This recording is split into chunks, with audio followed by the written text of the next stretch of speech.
नमस्कार विद्यार्थियों, श्रीमती मोहरी देवी तापड़िया कन्या महाविद्यालय जसवंतगढ़ के यूट्यूब चैनल पर एक बार पुनः आपका हार्दिक स्वागत और अभिनंदन है।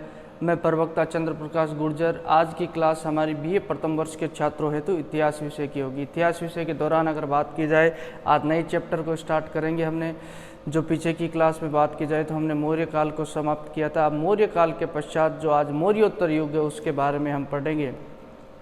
हमारे चैप्टर का नाम होगा मौर्योत्तर युग। मौर्योत्तर युग से आप क्या समझते हैं, यानी कि मौर्य काल की समाप्ति के पश्चात जो युग होता है उसे क्या कहा जाता है, मौर्योत्तर। यानी मौर्य काल से लेकर जो गुप्त काल के बीच में जितने भी राजवंश होते हैं, जितने भी वंशों के द्वारा शासन किए जाते हैं, कौन कौन से शासक होते हैं, उसी को क्या कहा जाता है, मौर्योत्तर काल कहा जाता है। यानी मौर्यों के पश्चात का काल और गुप्त काल से पहले के समय को क्या कहा जाएगा, मौर्योत्तर काल।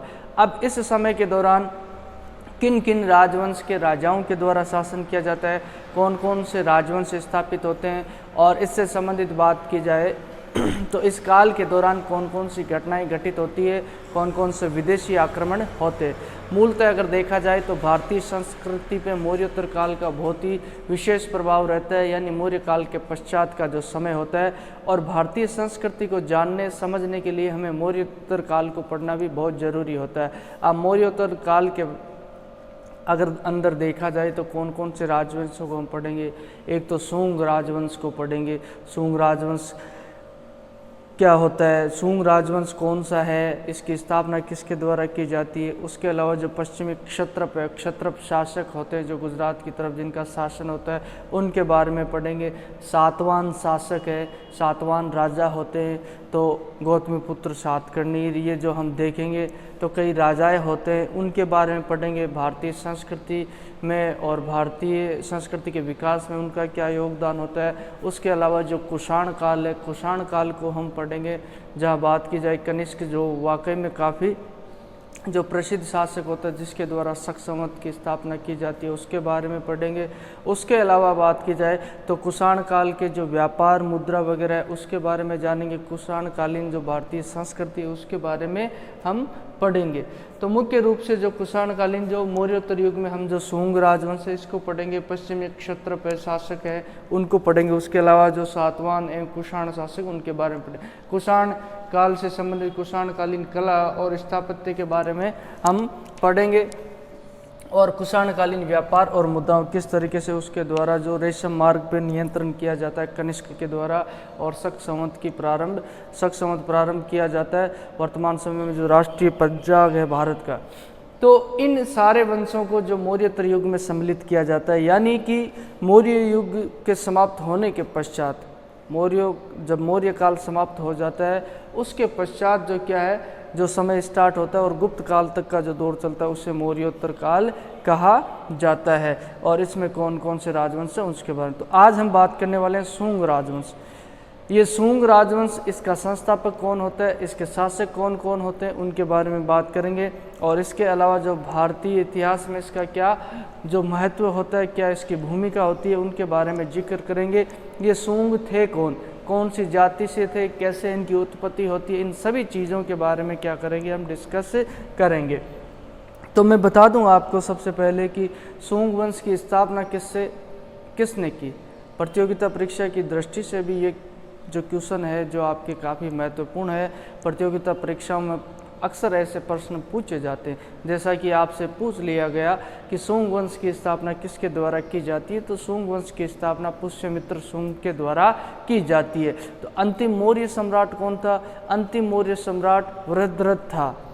अंतिम मौर्य सम्राट कौन था, वृद्धरथ था, जिसकी हत्या करके जो बात की जाए किसके द्वारा, पुष्यमित्र शुंग के द्वारा जिस राजवंश की नींव डाली जाती है वह राजवंश कौन सा राजवंश कहलाता है, शुंग राजवंश कहलाता है।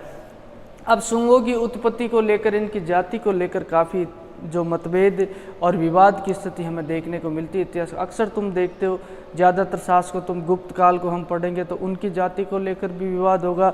और हमने जो मौर्य काल पढ़ा तो मौर्य काल में भी हमने देखा इनकी जाति को लेकर, चंद्रगुप्त मौर्य की जाति को लेकर भी काफ़ी विवाद होता है। क्षत्रिय, किसी ने शूद्र बताया, किसी ने कुछ बताया। तो यही विवाद हमें जो शुंग वंश के संस्थापक पुष्यमित्र शुंग की जाति को लेकर देखने को मिलता है, लेकिन ज़्यादातर इतिहासकारों के द्वारा इन्हें क्या माना जाता है, ब्राह्मण माना जाता है। शुंग वंश के संस्थापक कौन होते, ब्राह्मण होते हैं। शुंग वंश की स्थापना कब की जाती है, शुंग वंश की स्थापना 184 अथवा 185 ईस्वी पूर्व की जाती है। ईस्वी पूर्व समझ गए भली भांति, मैंने ईस्वी सन और ईस्वी पूर्व में आपको अंतर बताया, यानी कि जो पूर्व की घटनाएं हैं ईसा मसीह के जन्म की, उन्हें ईस्वी पूर्व से प्रदर्शित किया जाता है। तो ये घटना होती है 185 ईस्वी पूर्व में क्या किया जाता है, शुंग वंश की स्थापना कर दी जाती है। किसके द्वारा, पुष्यमित्र शुंग के द्वारा। अब जो इस शुंग वंश है, इसकी जानकारी हमें कहाँ से प्राप्त होती है, इसकी जानकारी मतलब किन स्रोतों के माध्यम से होती है कि शुंग वंश के शासकों के बारे में अगर हम अध्ययन करेंगे तो उनकी जानकारी कहाँ से प्राप्त, जैसे अशोक के शासन काल से संबंधित जानकारी हमें कहाँ से प्राप्त होती है, अभिलेखों के माध्यम से होती है। चंद्रगुप्त मौर्य के शासनकाल अगर बात की जाए तो उसकी जानकारी हमें कहाँ से प्राप्त होती है, उसकी जानकारी हमें जो विष्णुगुप्त चाणक्य के द्वारा जो अर्थशास्त्र पुस्तक लिखी जाती है उसके माध्यम से हमें क्या होती है, जानकारी प्राप्त होती है। तो वैसे ही बात की जाए जो पुराण है, पुराणों के माध्यम से हमें बात की जाए शुंग वंश के शासकों के बारे में जानकारी प्राप्त होती है। और इस शुंग वंश की जानकारी पुराणों में अगर मुख्यतः देखी जाए तो मत्स्य पुराण है और उसके अलावा जो वायु पुराण है और ब्रह्मांड पुराण है, इनके माध्यम से हमें जो शुंग वंश के शासकों के बारे में जानकारी प्राप्त होती है। और पुराणों के अनुसार कहा जाता है कि पुष्यमित्र शुंग के द्वारा 36 वर्षों तक शासन किया जाता है, यानी कि 185 ईस्वी में ये सिंहासन पर बैठता है और उसके पश्चात बात की जाए तो 36 वर्षों तक इसके द्वारा जो शासन किया जाता है। अब 36 लगभग कब तक शासन किया, इसमें से तुम जो 36 निकाल दोगे तो तुम्हें अपने आप समझ में आ जाएगा कितने वर्षों तक उसके द्वारा क्या किया जाता है, शासन किया जाता है। ये स्वाभाविक सी बात है, तुम निकाल लेना। 149 ईस्वी पूर्व तक उसके द्वारा शासन किया जाता है। 149 185 में से ये निकालोगे ना, 85 में से 35 निकाल दिए, 50 बच गए, 50 में से एक निकाला तो 149 यानी कि 149 ईस्वी पूर्व तक इसके द्वारा जो शासन किया जाता है और ये 185 ईस्वी पूर्व में सिंहासन पर बैठता है। ये पुराणों के माध्यम से हमें पता चलती है बात। अब इसकी जाति को लेकर जो मतभेद हमें देखने को मिलता है कि इसकी जाति कौन सी थी, कैसे इसकी उत्पत्ति होती है। हालांकि बात की जाए पुष्यमित्र शुंग के प्रारंभिक जीवन के बारे में हमें कोई ज़्यादा कुछ विशेष जानकारी प्राप्त नहीं होती है। अब जाति के बारे में जो अलग अलग इतिहासकारों के द्वारा जो अपने मत प्रतिपादित किए गए, इसी क्रम में बात की जाए तो हरप्रसाद शास्त्री हैं इतिहासकार, इनके द्वारा कहा गया साफ साफ कि ये जो पुष्यमित्र शुंग कौन था, इनके द्वारा जो शुंग ब्राह्मण थे, ये बात इनके द्वारा कही जाती है। तो हरप्रसाद शास्त्री जो इसे क्या कहते हैं, ब्राह्मण कहते हैं। और हर चरित्र में कहा गया है शुंग वंश की स्थापना करने वाला जो व्यक्ति होता है पुष्यमित्र शुंग अनार्य व निम्न जाति के होंगे, यानी कि नारी आर्य है, आर्य जाति को श्रेष्ठ माना जाता है। लेकिन यहाँ हर चरित्र की रचना किसके द्वारा की जाती है, बाणभट्ट के द्वारा की जाती है। राजा हर्ष के समय तुम्हें याद होगा, हर्षवर्धन जो शासवर्धन वंश का शासक होता है, तो उसका दरबारी जो बाणभट्ट होता है उसके द्वारा जो हर्षचरित की रचना की जाती है, उसमें पुष्यमित्र शुंग को निम्न जाति या का कहा जाता है और अनार्य कहा जाता है। उसके अलावा बात की जाए तो पाणिनि के द्वारा जो भारद्वाज गोत्रीय कहा गया, किसको, शुंगों को, शुंग शासकों को भारद्वाज गोत्रीय ब्राह्मण उनके द्वारा बताया गया पाणिनि के द्वारा जो अगर बात की जाए। उसके अलावा जो मालविका अग्निमित्र, मालविका अग्निमित्र की रचना किसके द्वारा की जाती है, कालिदास के द्वारा की जाती है। जो नाटक है अगर बात की जाए, अग्निमित्र कौन होता है, इसी का जो पुत्र होता है बात की जाए तो उसी दौरान जो कहा जाता है मालविका अग्निमित्र में कहा गया है किसको, इनको शुंग वंश के शासकों को बेम्बिक कुल का कहा गया है। कौन से कुल का कहा है, बेम्बिक कुल का, और काश्यप गोत्रीय ब्राह्मण बताया गया है, ये भी इसको ब्राह्मण बताता है। तो मूलतः देखा जाए तो ज़्यादातर इतिहासकारों के द्वारा जो शुंगों को क्या बताया गया, ब्राह्मण बताया गया है। हरिवंश पुराण में हमें उल्लेख मिलता है और पुष्यमित्र शुंग को औदभीज कहा गया है। औदभीज का मतलब होता है जिसका अचानक से उदय हो, जो अचानक से उभर कर आए, आकस्मिक रूप से जो जिसका उदय होता है उसे औदभीज कहा गया है। तो ये पुष्यमित्र शुंग को कहा गया है। औदभीज किसे कहा गया है, पुष्यमित्र शुंग को कहा गया है। किसके द्वारा, हरिवंश पुराण में ये उल्लेख हमें मिलता है। अब बात करते हैं पुष्यमित्र शुंग था कौन। पुष्यमित्र शुंग जिसके द्वारा शुंग वंश की स्थापना की जाती है।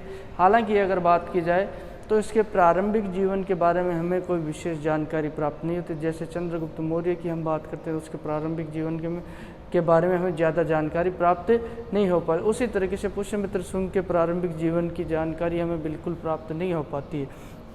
ये बात है कि ये जो अंतिम सम्राट, जो मौर्य सम्राट होता है वृद्धरथ, उसका सेनापति होता है, यानी उसका सेना का जो प्रधान मुखिया यही होता है।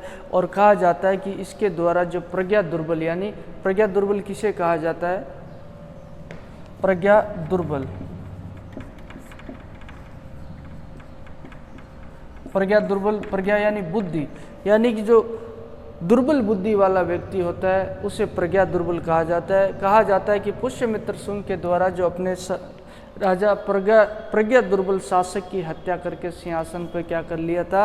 अधिकार कर लिया था। इसके प्रारंभिक जीवन के बारे में हमें यही जानकारी प्राप्त होती है। और इसके पश्चात इसके द्वारा अपने सम्राट वृद्धरथ की हत्या करके सिंहासन पर क्या कर लिया जाता है? अधिकार कर लिया जाता है।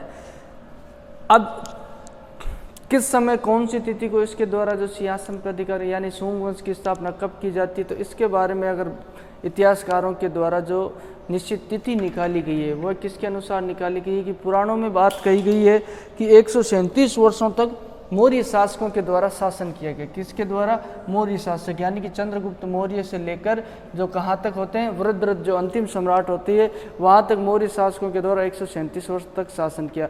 अब चंद्रगुप्त मौर्य की जो सिंहासनारोहण यानी सिंहासन पर बैठने की जो तिथि निश्चित होती है वो 322 BC होती है, यानी कि 137 वर्षों तक इनका शासन चलता रहा।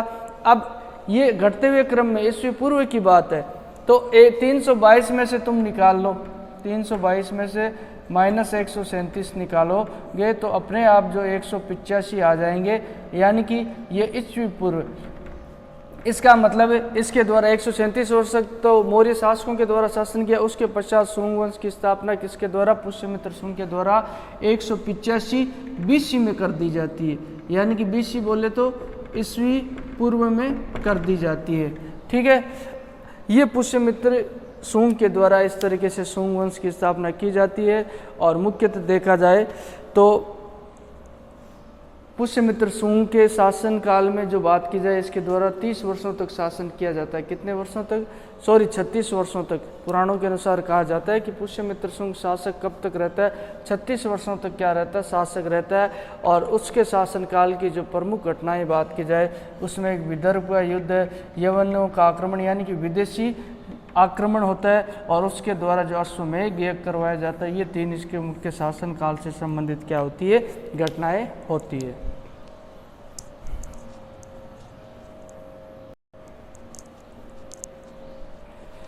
तो विद्यार्थियों, आज की क्लास में हमने जो नया चैप्टर मौर्योत्तर युग प्रारंभ किया, यानी कि मौर्य काल के पश्चात और गुप्त काल तक के समय का जो दौर, जो गुप्त काल तक का जो समय होता है जिसमें कौन कौन से शासकों के द्वारा शासन किया जाता है उसके बारे में हम इसमें पढ़ेंगे। जिसके तहत हमने आज शुंग वंश को प्रारंभ किया है। और शुंग वंश का जो संस्थापक कौन होता है? पुष्यमित्र शुंग होता है। और बात की जाए तो शुंग काल से संबंधित जो घटनाएं हैं, जो मुख्य घटनाएं पुष्यमित्र शुंग के शासनकाल से संबंधित, जो विदर्भ का युद्ध होता है, विदेशी आक्रमण, यवनों का आक्रमण, और उसके द्वारा जो अश्वमेध यज्ञ करवाया जाता है उसके बारे में पढ़ेंगे हम अगली क्लास में। तो बोलिए, यहाँ तक कोई चीज़ आपको समझ में नहीं आई हो, किसी तरह की समस्या हो, शंका हो, तो आप निसंकोच पूछ सकते हो। उम्मीद करता हूँ कि आपको बेहतर तरीके से समझ में आएगी। फिर भी किसी तरह का डाउट हो तो आपके पास जो शैक्षणिक व्हाट्सएप ग्रुप प्लेटफॉर्म अवेलेबल है उसके माध्यम से आप अपनी बात मुझ तक पहुँचा सकते हो। और भी अध्यापन से संबंधित किसी तरह की राय या सुझाव वह भी आपके आमंत्रित है। तो आज की क्लास के लिए बस इतना ही, और सभी विद्यार्थियों का एक बार पुनः बहुत बहुत धन्यवाद।